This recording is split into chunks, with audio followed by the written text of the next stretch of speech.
was taught, and always believed, that Napoleon Bonaparte, once the general of the Free French rebels and later the Emperor of France, had among other things invented the common fork. In my mind, until that crucial invention, everyone, including the noble classes, ate with knives, spoons, and fingers.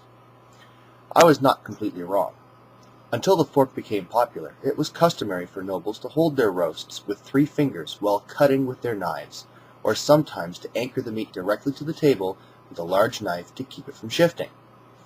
Commoners, of course, just used all 5 fingers. However, Napoleon did not invent the fork. It is agreed by scholars that it first appeared in the Middle East as early as 700 AD, and first became prevalent in Tuscany, which is in Italy, near the 1100s, before it ever came further west.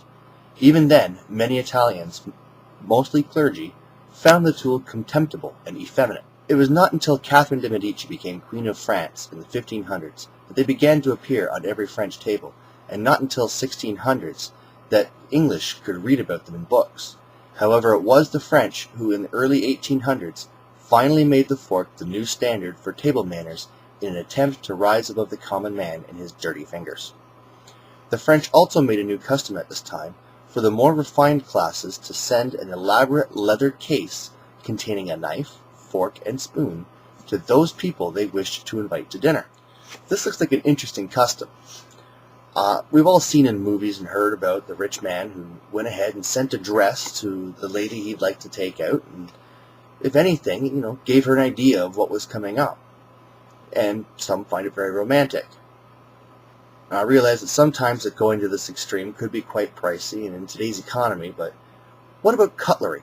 I think sending a fine box with a single set of nice cutlery and an invitation to dinner would make an incredible first impression, and the history could even set you up with a nice icebreaker for dinner conversation, if she's not already familiar with it.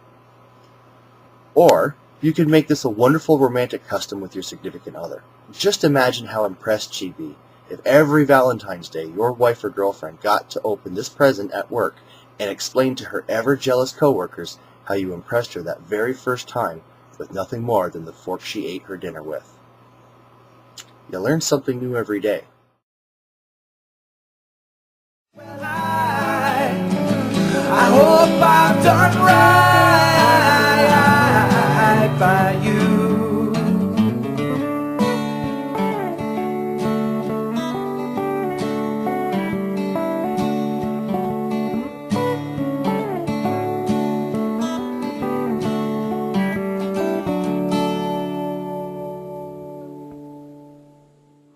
What? Is there something in my teeth?